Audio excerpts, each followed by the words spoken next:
কৃত্রিম বুদ্ধিমত্তা বা এআই, যা নিয়ে আমরা কম বেশি সকলেই অবগত। কি না করা যায় এআই দিয়ে। মানুষের চেহারাও তৈরি করা এআই এর কাছে এখন এক তুড়ির কাজ। কিন্তু এআইকে ব্যবহার করে একজন মানুষের চেহারা কতটা আকর্ষণীয় করা যায়, সেখানেই রয়েছে মুনশিয়ানা।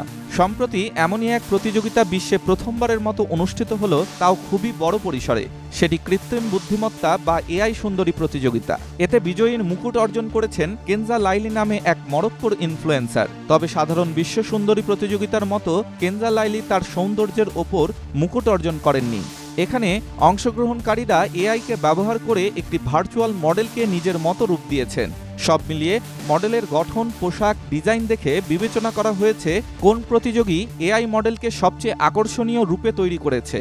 প্রযুক্তির ক্ষেত্রে ক্রিয়েটরের দক্ষতা এবং কোন টুলের মাধ্যমে ক্রিয়েটর এ মডেল বানিয়েছেন তা যাচাই করা হয়েছে। এখানে প্রম্পট সবচেয়ে বড় ভূমিকা পালন করেছে। চলতি বছরের এপ্রিল মাসে আয়োজন করা হয় বিশ্বের প্রথম কৃত্রিম বুদ্ধিমত্তা বা এআই সুন্দরী প্রতিযোগিতা মিস এআই। এআই কন্টেন্ট নির্ভর ওয়েবসাইট ফ্যানভু আয়োজন করে ইভেন্টটি। সম্প্রতি অনুষ্ঠিত হয়ে গেল প্রতিযোগিতার চূড়ান্ত পর্ব।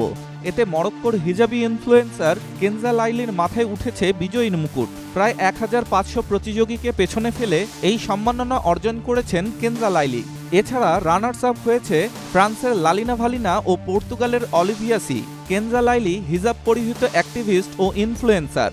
ইনস্টাগ্রামে তার অনুসারীর সংখ্যা 1,95,000। তিনি মরক্কোর প্রথম ভার্চুয়াল ইনফ্লুয়েন্সার। নিজের কন্টেন্টের মাধ্যমে লাইলি তার দেশের ঐতিহ্যকে বিশ্ববাসীর সামনে তুলে ধরতে চায়। ডেস্ক রিপোর্ট, স্টার সংবাদ।